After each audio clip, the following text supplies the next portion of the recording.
amis Verseau pour votre tirage pour cette année 2025. Mettez un like à ma vidéo pour soutenir ma chaîne, abonnez-vous si vous êtes nouveau et pour réserver votre voyance par téléphone avec moi, cliquez tout simplement sur le lien sous la vidéo si vous me regardez de YouTube ou en bio de mon compte TikTok si vous me regardez de TikTok. Allez, c'est parti amis Verseau, on va tirer pour vous une carte par mois, voir ce qui va se passer pour vous sur cette année 2025 et puis à la fin de cette vidéo, vous pourrez poser votre question à laquelle je répondrai ici, donc restez bien avec moi jusqu'au bout. Surtout, allez amis Verseau, signe solaire, lunaire ascendant, c'est parti pour votre tirage. J'espère que vous allez tous très bien, je vous souhaite à tous une excellente année 2025. La réussite professionnelle, l'abondance financière, l'amour véritable et de marcher vers votre moi supérieur, bien évidemment, amis Verseau. On y va pour votre tirage pour cette année 2025. C'est parti. En janvier, vous avez la 8 d'épée. En février, le roi de bâton, on aime. En mars, la reine de denier, très bien. En avril, vous avez la 7 de bâton. Allez, vous allez relever ce challenge, amis Verseau. Cessez de vous inquiéter. Ça va aller. Vraiment, ça va aller. En avril, vous avez la reine d'épée. Pardon, en mai, la reine d'épée. En juin, la tour. En juillet, la 3 d'épée. En août, la roue de fortune. En septembre, vous avez la 7 d'épée. En octobre, amis Verseau, la mort ouf. En novembre, l'ermite. Et vous terminez l'année avec le cavalier d'épée. Waouh, ça va être intense.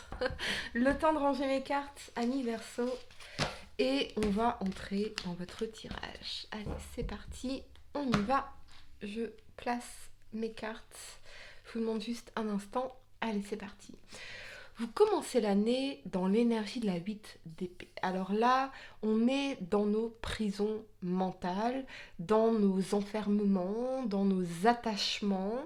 On a l'impression de ne pas réussir à s'extraire d'une situation qui est compliquée. On a l'impression d'être mains et poings liés, soit par des difficultés relationnelles, des difficultés professionnelles, matérielles, financières. Il y a quelque chose où on a l'impression de ne pas pouvoir s'en sortir, mais cette 8 d'épée, elle vous rappelle finalement que ce ne sont que des pensées ici. Donc on est prisonnier que de nos pensées, que de nos croyances limitantes, que de nos enfermements. Donc ce sont comme des histoires qu'on se raconte, des croyances limitantes, de se sentir sans solution. C'est vraiment ça que je ressens ici. Alors pour certains, ça peut concerner le sentimental où on a l'impression de ne pas pouvoir se détacher d'une situation, ou ça peut concerner une situation professionnelle où on se sent un peu coincé comme ça, coincé dans une situation, coincé dans un quotidien où on a l'impression d'être enfermé dans notre mental comme ça un peu. Ok, la 8 d'épée, elle vous invite vraiment à prendre de la hauteur, à prendre du recul vis-à-vis de vos croyances, vis-à-vis des histoires qu'on se raconte aussi, de nos croyances limitantes. Prendre de la hauteur, méditer, pourquoi pas, pour pouvoir regagner en clarté d'esprit, en paix intérieure et prendre de bonnes décisions. Ce qui est certain dans cette 8 d'épée, c'est que mêmes actions, mêmes résultats. Donc on a besoin, pour s'extraire de l'énergie de la 8 d'épée, de penser différemment, pour pouvoir agir différemment. Il y a des solutions, mais vous ne les voyez pas encore, amis Verseau. Vous ne pouvez pas encore les percevoir. J'ai l'impression dans cette 8 d'épée qu'on anticipe un peu le pire, qu'on est dans nos angoisses, qu'on a peur aussi du jugement des gens. J'ai l'impression que pour certains, vous avez peur de communiquer, d'avoir cette conversation importante avec quelqu'un parce que vous avez peur de la réponse ou de la réaction de cette personne. Ok. En février, on a ce roi de bâton. Ça peut représenter un signe de feu, Bélier, Lion, Sagittaire, ou en tout cas cette énergie de visionnaire pour votre vie. Donc j'ai l'impression que en février, il y a peut-être l'influence d'une personne qui va vous remotiver, vous redynamiser, peut-être une énergie masculine ou une personne qui a vraiment ce caractère inspirant, dynamisant ici.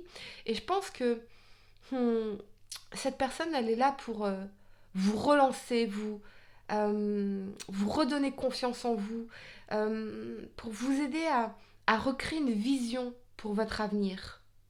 Et je pense que ça va rallumer quelque chose en vous. Vous voyez, ça rallume la flamme de la passion, de la détermination, de la vision pour votre vie. Donc vous n'êtes pas seul ici. Il y a quelqu'un de très fort, de puissant, de solide qui vous regarde ici, qui vous accompagne dans ce chemin que vous devez faire seul, manifestement. C'est un chemin d'évolution personnelle, de développement personnel. Mais je pense que j'entends le mot résolution. Donc vous allez prendre en février de sacrées résolutions, ami Verseau. Et je pense que ça va vous redonner un feu d'action, un feu d'envie de faire des choses, de reprendre les choses en main, avec courage, volonté, détermination et vision. Et ça va payer puisque en mars, on a l'énergie de la reine de denier. Donc la reine de denier, elle est quand même dans une certaine sécurité matérielle financière. Elle va nourrir ses projets, elle va nourrir des accords, elle va avoir du soutien. Euh, Elle va aussi être pragmatique dans la gestion de ses finances. Ami Verseau. Ça peut être aussi un signe de terre, taureau, vierge, capricorne, la présence de cette personne. Mais je pense que là, on est dans une volonté de construction. Véritablement.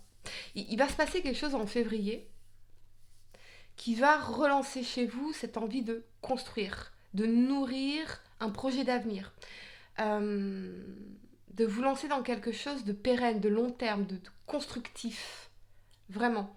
Et ça vous demande d'avoir une approche pragmatique, une approche ancrée, stratégique entre cette reine de denier et ce roi de bâton qui est encore une fois visionnaire ici. En avril, on a la 7 de bâton, ça va remuer parce que on va tout donner. On s'investit à fond, on lutte, mais dans le sens on s'acharne pour atteindre nos objectifs. On donne tous nos moyens ici, on met toute notre énergie pour accomplir quelque chose, pour relever un challenge. Et vous vous sentez guidé. Donc on a quand même une espèce de nouvelle lumière intérieure qui nous pousse à agir dans cette 7 de bâton. Je vois d'énormes progrès pour vous sur un plan professionnel et financier, particulièrement dans cette 7 de bâton ici. En mai, vous avez la reine d'épée. La reine d'épée, elle est dans sa parole intelligente. Elle va trancher, elle va prendre des décisions, elle va se respecter également, donc elle va s'exprimer clairement dans une situation. On peut y voir des communications, des échanges téléphoniques, des messages. Elle est quand même sur une forme de réserve parce qu'elle est pensive, cette reine d'épée. Donc il y a peut-être quelque chose à laquelle vous pensez ici, quelque chose que vous envisagez et vous vous apprêtez à trancher. Mais j'ai l'impression qu'on va vers une nouveauté pour vous.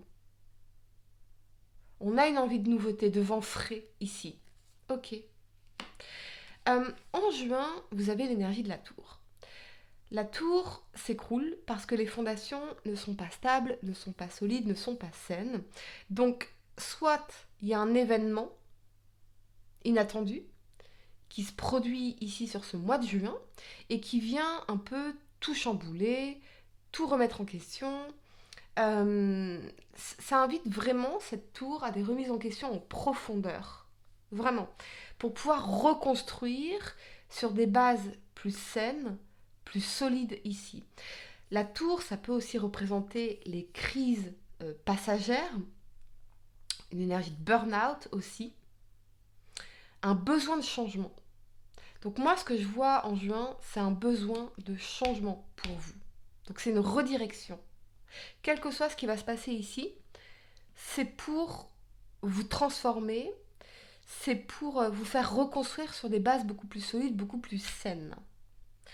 En juillet, on a l'énergie de la 3 d'épée. Donc, pour ceux qui connaissent le tarot, ça va représenter une énergie de rupture, de séparation, de tristesse, de cœur brisé. Ça peut être une séparation récente ou passée, quelque chose qui remonte à la surface.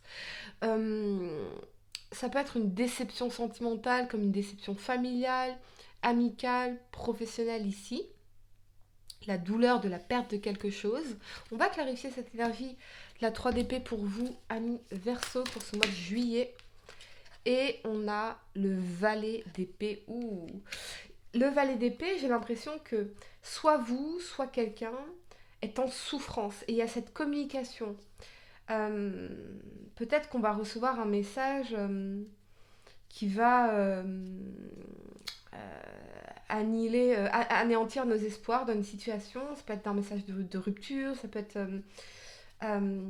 quelqu'un qui vous appelle parce que cette personne ne supporte pas la séparation, est toujours en douleur de cette séparation. On a des nouvelles, on a une communication par rapport à cette 3 d'épée ici. Ok. Peut-être que vous ne vous attendiez pas à ça, à ce que cette personne vous contacte. Mais j'ai l'impression que c'est une personne qui vous a fait beaucoup de mal. Et c'est pour ça qu'on a l'inattendu dans la tour. Parce que vous attendez pas à ça. Et on a la roue de fortune, donc on a bien le retour de communication d'une personne avec qui il y a eu une séparation. Quelque chose peut-être un peu brutal, un peu d'une crise, un peu d'un conflit un peu brutal, comme ça, un truc qui a très mal terminé entre vous. Moi j'ai l'impression que il y a un retour de communication. Mais je pense que c'est quelqu'un qui vous a fait tellement souffrir et quelqu'un en qui vous n'avez pas confiance parce qu'on a la 7 d'épée ici. Ok. En août, vous avez la roue de fortune. La roue de fortune, pardon, elle vous parle de chance, d'opportunités à saisir, de karma également. Il y a cette opportunité qui va se présenter pour vous en août, qui sera positive en termes financiers, en termes professionnels. Vous vous sentirez chanceux, ami Verseau, sur ce mois d'août, mais j'ai plutôt l'impression de quelque chose qui n'a rien à voir avec cette situation-là.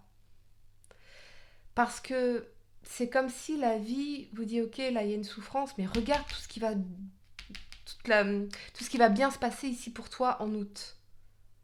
On est en train de mettre des choses sur votre chemin qu'il faut saisir, des opportunités positives à saisir pour pouvoir faire un changement positif dans votre vie professionnelle, financière, pourquoi pas amoureuse. Le destin s'active ici pour vous. Et je pense que c'est grâce à ça, parce que vous serez dans cette dynamique positive et chanceuse, que vous aurez la force en septembre de dire non, je ne veux pas revenir à ça parce que dans cette situation, je me suis sentie trahie, je me suis sentie déçue, trompée, quelqu'un a été malhonnête avec moi, je ne peux pas te faire confiance. Je ne peux pas te faire confiance avec mon cœur, avec mon avenir, avec ma vie. Je ne peux pas te faire confiance. Et c'est pour ça que vous dites non dans la mort. Il n'y a pas de retour ici. Parce que il y a des choses tellement positives qui vont se passer pour vous en août que vous n'allez pas gâcher ce nouveau départ positif. Vous êtes sur un nouveau cycle positif, vous. Et j'ai l'impression que cette personne, par contre, elle a en revanche un retour karmique assez désagréable. Euh, je sens qu'il ne peut pas faire confiance à cette personne. Parce que oui, en septembre, vous avez la 7 d'épée. L'énergie des mensonges, des tromperies, de la malhonnêteté, des trahisons, du sabotage. On n'a pas envie de saboter le nouveau départ qu'on fait positif dans notre vie. Alors peut-être que il y a des personnes qui vous ont blessé par les mots ici, ça peut être des proches, etc. Mais en septembre, vous n'allez plus laisser ces énergies saboter ce nouveau départ positif, ce nouveau cycle positif de votre vie. Ok. En octobre, vous avez la mort. On vous parle de fin de cycle, de transformation majeure dans votre vie, radicale même. On met fin à quelque chose, il y a quelque chose qui prend fin. Mais c'est une promesse de renaissance.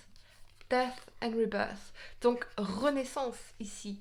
On coupe pour transformer notre vie. On se sent appelé par d'autres choses. On coupe des têtes, on coupe tout ce qui ne nous sert pas, des croyances, enfin un grand nettoyage dans notre vie affective, dans nos relations, dans notre environnement, dans nos croyances également par rapport au sabotage, au syndrome de l'imposteur, pourquoi pas. Peut-être que pour certains, vous faites ici un changement professionnel, une reconversion. C'est positif, mais vous n'avez plus envie de saboter cette opportunité avec le syndrome de l'imposteur. Donc vous dites non, ça me sert plus, ça me sert pas en fait. J'ai vraiment envie de changer de vie, j'ai vraiment envie de changer de boulot, j'ai vraiment envie de changer de carrière, j'ai envie d'autre chose. J'arrête de me mentir, j'arrête de me trahir, j'arrête de me saboter. J'arrête de laisser des personnes malhonnêtes dans ma vie. J'ai envie d'autre chose. Je stoppe. Voilà. En novembre, vous avez l'énergie de l'ermite. L'ermite, il est dans son introspection. Il va aller chercher les solutions, les réponses à l'intérieur de lui. Il a besoin d'être avec lui-même ou avec elle-même. Il a besoin de réfléchir, il a besoin de silence, il a besoin de méditer. Et il va aussi faire preuve de sagesse. Donc même si vous dites non à cette personne, je pense qu'on est quand même tourné vers le passé. Et cette séparation, cette rupture, ce qui s'est passé là, même si ça peut être récent ou ancien, ça vous donne énormément matière à réfléchir. Je pense que vous allez, en réfléchissant à ce qui s'est passé là, vous allez vraiment avoir des réponses, évoluer de ces réponses, acquérir plus de sagesse et de conscience et de connaissance de vous-même grâce à ça, grâce à cette expérience. En décembre, vous terminez l'année avec le cavalier d'épée. C'est une énergie impulsive, opiniâtre, on fonce dans une nouvelle aventure, on fonce dans quelque chose ici. Ça peut représenter aussi un signe d'air, donc Verseau, Balance ou Gémeaux. Mais on a ce côté intrépide dans le cavalier d'épée. Donc je pense que vous allez avoir vos réponses et ça va précipiter quelque chose en vous. Ça va vraiment précipiter quelque chose en vous. On va clarifier d'ailleurs ce que ça va précipiter en vous, amis Verseaux. Qu'est-ce que ça va précipiter en vous? La 4 de bâton. Célébration, mariage, nouvelle fondation, maison, construction, nouvelle relation, engagement. La volonté de créer des fondations plus solides pour votre vie également. C'est ça que je ressens ici, mais je vais clarifier encore. Pour vous, cette 4 de bâton. Attention à ne pas vous précipiter dans une nouvelle relation juste parce que vous voulez être en couple. C'est pas une bonne raison. Attention aux précipitations ou quelqu'un qui voudrait précipiter les choses entre vous. Je vois une décision précipitée, donc attention. Attention. On y va, on va clarifier. La 9 de coupe. Waouh. La réalisation de vos désirs. Un rêve qui devient réalité. Un accomplissement. Tous vos vœux seront comblés.